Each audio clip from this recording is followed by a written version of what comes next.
Hello and welcome to Life. Me, Anna Isabel, and my guest today is Daniel Guirchovitch. Hello, Daniel. Hi. Thank you. You kindly sent me a wonderful book. It's called All Stars, New Light. So Old Stars, New Light, and I, I really, I love. It's full of insights. So I'm just wondering how you came about um, these insights so that the new light was able to emerge. Thank you for inviting me. One brief note, sometimes we are freezing, so I apologize if I am, not hearing 100% of what you're saying, but we will deal with it, right, as we go along. Thank you for inviting me. This book is a dialogue, right? And it's a dialogue between me and a friend of mine who I consider kind of a wise mentor. What happens is her name is Mary Ennis, and during what we call session or channeling session, if you will, she goes into trance and she speaks as let's say entity, if you will, that we call Elias. Now, I know it sounds a bit far off, far out there, but we don't have to believe in complexity of it. We can wonder at it, but let's say one way or another, I'm speaking to a friend, and we met around 2001, and I was already interested in astrology for many years by that time.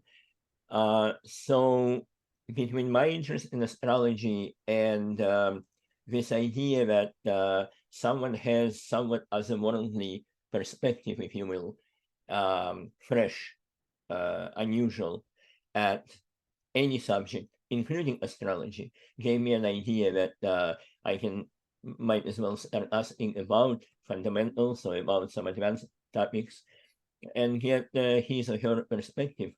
And when I did, I accumulated so many hours of recordings that it just was natural for me to want to share and put it all down. And I had two friends help me. One transcribed it all, and other one edited. Did fantastic job, most of them, and that's how the book emerged. So this is it's quite original. It's not entirely unique, the idea of channeling information in terms of astrology. So we have other instances where that's happened um, with the Sabian symbols. Yeah. So that was channeled information also. So this is being a practicing medium myself. I'm very interested in this type of information as well. There's quite a lot in your book, so I'm just going to pick out some areas that we can maybe have a look at. And one area that I thought was interesting was the idea of overlapping houses. So tell us a little bit about that. Yeah. During my half Uranus return, about when I was about 42, I started doing astrology actively again, and I met Anthony Pico, an astrologer in New York, who is one of the founders of New York Meetup, astrological meetup, and all of those things. Anthony Pico, and I took some lessons from him, and I discussed houses, house systems with him. And I asked him, well, what do you think? Which one is right? Which one do I use when? And he said, you know what? I use kind of all of them, meaning I don't pay too much attention to where quadrants are divided into three. I just use the angles and then I kind of flow with it. And he said an interesting phrase that stuck with me. He said, if you have a debate between so many good astrologers, where in each camp there are very effective astrologers who so strongly believe that it has to be Placidus, so it has to be Koch, then it probably all of them. And so that gave me an idea for myself. I call it the fluid houses or floating houses or something like that. And so since I was very interested in houses, more than anything else in astrology for some reason, houses caught my attention early on. I asked Elias, well, what's the deal here? And he kind of repeated the same thing. He said, you believe that someone from all of those people who created the formula, someone has to be right. And if none of them is right, somewhere in the universe out there is a right system that everybody should be using. And he said it's not like that, because the stars are not absolutely tell us how we should be or what we should do. We kind of collectively, individually and mass, we move the stars. And from that follows that my system may be just as good as any of those other systems. And when I'm talking to a client, it is up to them to choose how they evolve, right? And then there are other factors that may determine which is more likely. But finally, I would use my intuition to figure out which way this goes, because houses are pretty obvious, he said, and you can easily talk it out and figure it out, actually, from the biography of a person. And we also discussed twins. And when you have twins, especially identical twins, they seem to be kind of pushing against each other, right? They trying to be different, very different, as similar as they are outside. They are very, very different inside, and but they have almost the same chart. And it's very likely, he suggested, that one of them would choose totally different layout in relation to the chart compared to his or her twin. So that's inspired me to kind of being a detailed person as I am, I look at several systems, but as I get to the flow of it, I kind of go with a few variations, but I have this picture in front of me and then intuition on top of it. And intuition is very much a part of our work anyway. We have to, it's what feels right to us, and of course to the person sitting with us whose chart we're looking at.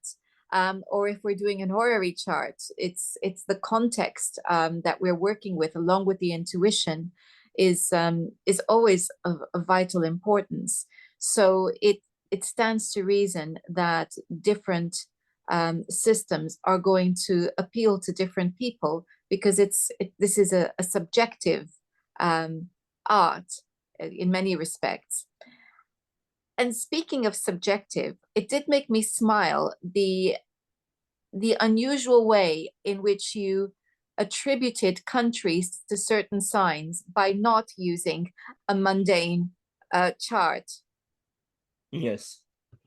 Yeah, I wanted to have science live and breathe for me, right? Because some of the astrological books you get, especially Astrology 101, you see a certain pattern repeating, right? You see Aries begins spring, therefore, they are pioneers, and they are.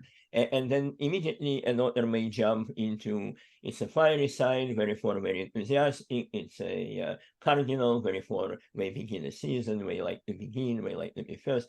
But at the time, I was trying to write a fantasy based on astrology, and I wanted to feel the signs deeper. I wanted to have some imagery that would translate into characters, into world of that fantasy land and so on. And Elias said, well, go to the symbol. And I got basically a National Geographic kind of a lesson there of what the goat or the ram really is, or what the bull is. and how different they are, and how the ram it can is that goat that climbs the vertical terrain and jumps over abyss, and how their hoofs are made to stick and be agile, and how their skull is made so tightly wrapped around the brain that they don't get concussion. How they are not tremendously hurt animal, but rather how well they deal with other species, how curious they are, how wide of the range they can survive in, and it all translated over and over. And then when we came to Taurus, you know how big and powerful they are, how somewhat incongruent they are, and awkward, how they are bigger than everything they are in, how they don't know necessarily their strengths. How it's a bit of burden, because you go to a forum and some folks will be saying, oh, Taurus, they are so lazy, we just love comfort. And we do love comfort, but we're not lazy at all. We're a bit of burden. And so many, so much imagery opened up for me. And that's what I love. I love to make it, really lifelike. And there is another session on Taurus where I say, you know what, you gave everyone kind of nice words, but you said Taurus is awkward. How do I deal with that? And he said, well, you think those are nice words, they're neutral, and so is awkward. And awkward for him is bigger than the room you're in, bigger than the situation you're in. And we talked about, I said, how is it that and by that time already we mapped Taurus to Italy. And I said, how is it that Italians are associated with beauty, beautiful architecture, the style, and all that? And how is it awkward? And he said, if you talk to a person of considerable beauty, you would they would tell you that early on, at least, they were uncomfortable with people paying so much attention to them, and so on. And then they usually grow up into their beauty, into their skin. And in relation to Italy, it was good to examine, for example, the way Roman Empire, the way they were fighting as a group, the way football team was known to be like a family, how tremendously family is important for Italians and for cows and bulls, right? So you can go on and on examining those associations. And country, I think, help me. And I sometimes use it in the reading where I may say to a person, let's say, a Taurus person with Gemini rising, that perhaps you are an Italian who came to New Zealand and grew up in New Zealand and adopted some of those behavior patterns, but you are an Italian nonetheless, and you like life, and you like to whistle, and you like to hug, and you like to gesture, and you are bigger than life, but you came to New Zealand, and it's a little bit different now. It's your mannerism, your perception is different. So yeah, that's how it came about. Well, I can see that you had a lot of fun playing with these different ideas. One of the real kind of treats in the book is that you also devote some into runes. What are the links? The cards and the runes came a little later. It was like the friend of mine, Jean Lam, who transcribed your sessions, she got into tarot and inspired me to get there, and she got into runes, and she kept saying, how about you include this? How about you include that? So I said, okay. Runes came last, and runes, it was fascinating in several ways. One is you don't even pick the runes. I mean, you can, but historically, shamans or sorcerers or people who consulted the community, consulted the pharaoh, consulted if we're talking about Nordic cultures, just seers, sorcerers in there, witches. They often cast them, which is way through them. And even that process of shaping them in the bag, in a pouch, and then throwing them onto a tray or something like that is fascinating. And with runes, you have to interpret them in somewhat different way. You throw, let's say, all 24 of them, and perhaps you see which ones came face up or face sideways, and you kind of group them into sentences, perhaps. Again, intuition is paramount and the context of the question, and you begin to examine that. But in terms of connection, there are 24 runes, which immediately beg the question: is it because there are 12 signs and 24 runes, right? And we agree there is a connection, and we went over it. And when we were done, I counted, and I noticed that each rune, each sign represented by 2 runes, except Sagittarius is represented by 1. Well, according to Elias, right? And Libra is represented by 3.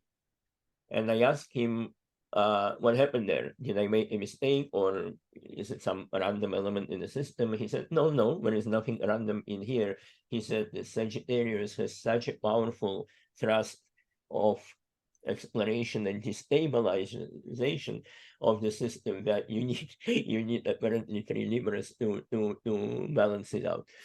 But so there is a connection, but one enriches the other. But for me personally, also, ability to interpret cards and ability to interpret runes spilled over into me becoming a little bit better astrologer, because I tend to be very analytical to begin with. Mercury in Virgo and all of those things. I mean, I think half of my planets are in Virgo. But I tend to be analytical, but then that flow that you need with cards, with runes, it just makes you a better astrologer too, because you begin to trust that intuition more and more. That's very interesting. That you feel that having developed other intuitive arts, that it's helping you to be more intuitive as an astrologer. Yes, I think it is. Yes. And everything is connected, right? And everything we do. I think if you make coffee in the morning and you appreciate that coffee, your day will start rolling a little bit better. So there is no wonder that if you get better at cards, you probably get better at astrology, or the other way around. What do you feel? Well, you clearly your intuition has improved and your ability to work intuitively has improved. Is there something about your conversations with Elias that has really stood out for you as a shift in perspective in terms of how you use astrology? Yes. Yes, there were many moments like that. I already spoke about the signs, understanding of the signs better. The first house, for example, is usually said to be our window on the world, the lens, and all of those description, I believe, are very correct. Stephen Forrest says how we dawn on people. Many people say it's a mask, including Stephen Forrest, including you in your podcast. I believe at least once you mentioned it's a mask, but I was not entirely satisfied with that, because everything can be divided into 12 signs, and similarly, everything probably can be divided into 12 houses. And houses being more explicit, it's pretty obvious in a way that no matter what you do throughout your day, no matter who you are, no matter how old you are, where you are from, every moment of every day, some houses should apply, at least one house should apply. And surely something as important as the first house will very often apply. And just saying it's a mask, it's a profound statement. And I remember how you developed that statement into growing into that and so on. But I wanted more. And when Elias said it's a perception, but in his language, perception is bidirectional. It's not just how we see the world, it's how we create it. Because this whole channeling area is often focused about we create our own reality. And there are very specific mechanisms how we do. We don't do it in a vacuum. You are interviewing me right now. I'm listening to you. We are co-creating in a way, but I am in my own world and you are in yours. And so this mechanism of creation, he calls it perception, and that is related to the first house. Now, suddenly, from mask or lens, it grows into this huge magical apparatus that is responsible for creating how we are, how we act, how we see, and everything around us. Now, all other factors, signs, planets, other houses, may certainly contribute to that. But he compared that to ingredients and a cake. And we had a lot of laugh in that session because I had hard time getting my mind around it. And I was like, I felt perception is influencing everything. He said, no, no, no, no, no, no. Everything is influencing perception. Are ingredients influencing the cake? Yes. Are ingredients the cake? No. And so it went like that. And it was great to start treating it, the first house, to give it a little bit more importance or space. Absolutely. And I remember that interview was the one I did with Wanda Seller, and so this issue of the mask came up, and I feel very strongly that to use that term is quite limiting, which is why I elaborated on it in the way that I did, because for me, you know, what we're saying is, if that's it's our relationship with the world, and you're right, because our perception is creating our relationship with the world. So yes, we are it's my preferred way of looking at that first house is beginnings, because that's, you know, our childhood, and inherent in that is all the views and beliefs that we attribute to the world based on the experiences and influences that we have. And so this feeds very much into my work as a therapist, and my work as a therapist feeds very much into that perspective, because I'm very keenly aware, or acutely aware, of how our experiences in childhood are sensitizing events through which we develop theories about how the world works.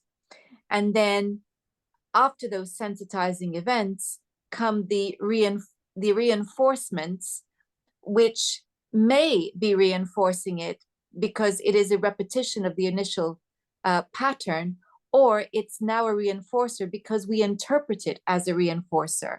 So it's a very dynamic, the way in which we develop our sense of self within the world is a very dynamic process of experience touching us interpreting experience, wanting to see what the common denominator is between the experiences, so that we can have as positive and painless an existence as possible, and then seeing whether that works in the world or not. And of course, by the time people come to me for therapy, they've realized that the strategies, those coping strategies, or the mask that they have developed, is actually trapping them, and it's not working anymore.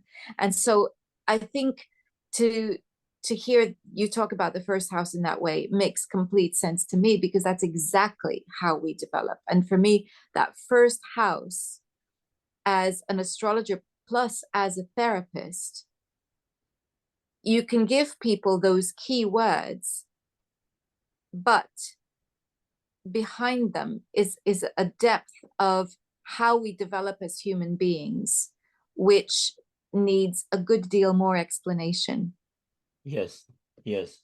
And where many more of those, for example, fourth house, number 4, unmovable possessions, roots, traditions, family, your clan, your DNA, all of that applies. I have no problem with that. I see evidence of that throughout my practice of astrology. But I was always, again, and I was thinking, if you're a homeless person, and I was borderline homeless in New York. I slept in subway when I came in. I had a little bit of taste of that. But as a homeless person, for example, you don't have necessarily a house. You may not even have an apartment, and every minute of every day your child's supposed to work. And you are, some astrologers would say, you are under 1 or 2 houses at any given moment. But still, everything is a mechanism that cannot just be pulled apart and not put together. It's working continuously. So what is it? Am I my motherland? Am I sleeping in New York subway, or let's forget sleeping, but am I roaming New York looking for a job and thinking about my motherland or something like that? No, I want to get somewhere there. And my family, sure, my DNA, those influences are there, but they are not, it still didn't rise, for me, in my estimation, it didn't rise to the 1/12 of human experience. So I was looking for that golden keyword, and Elias said, okay, it's position. And so position now covers all those things I mentioned, the house, the clan, the where you are from, and so on. But it is also where you are now, what position you take, right? And your work position, as literal position, title at work, what your identity associated with, where you are now in a conversation, what position do you take? How do you position yourself? And that spills into many other things, the role and so on. And we kind of, in a session about 10th house and 4th, where 10th is an assertion, which is challenging status quo. But I said, is it true that, for example, fame relates very specifically to 10th house? And he disagreed. He said, I would, if I had to choose one, it would be 4th. And we went over an example of, let's say, a famous actor who is very good into getting into that role and that position and producing amazing performance. Again, you can say role is a 5th house also, and 6 is always right. The quadrant works together, but expressing that role, that position as a force, and then they go home and they are not assertive at all. They may be just where a partner may tell them what to do and they do it. It's their ability to grow and to express that position that makes them famous. And that doesn't contradict the research, because whenever someone has a strong 10th, there is also a force right across from it and so on. But it's a very interesting notion that puts it a little bit upside down or right side up, depending on where you stand. So 8th house as responses and reactions. Reaction is a shadow side of conscious response. It removed 2 things. It removed this desperation of 8th house's death. But it also removed this angelic quality of being so very special and chosen, or same for 12th house of mechanics, right? So when we say 8th house is responses, it's from first responders to, we went over all those things, bus drivers to dispatchers to critical care to investment banking or insurance or something like that, to taboo subjects. Because what produces responses? This produces almost universally a response, a very strong response, as well as those other taboo subjects. Why investment banking? Well, numbers respond to each other, but money responds to the flow of money. People respond to money. It begins to flow and it begins to make sense. But those keywords, I love them because they focus me during the reading. Well, it strikes me that one of the reasons why I like your book so much and is exactly because of what you're now describing there. It's the playing with ideas and thinking beyond tradition. And hey, I love the traditional stuff and I abide by it very, very much. But in order to get the depth of understanding, it is always worth stretching our ideas and challenging and playing with something new perspectives. And that's why I like your book, because we are playing here with new perspectives. And some of it we might go, maybe. And others we go, yes. But what we always get is a deepening of our understanding. And for that, I thank you very much. Thank you so much. Thank you, Dan, for your time today. And the wonderful book that we are discussing is called Old Stars, New Light. And it is, it's a lovely, lovely read. So I will be putting a link to this in the description box. And if people want to find out more about your work, Dan, how do they? I have a website, danielguirchovitch.com. It's my first name, last name, .com, and there I talk about the book as well as a few posts about astrology, about tarot, about where I come from, and so on. Fantastic. Thank you so much once again. Thank you. And thank you all for watching. Next time, we're going to be looking at the 11th house. Until then, goodbye.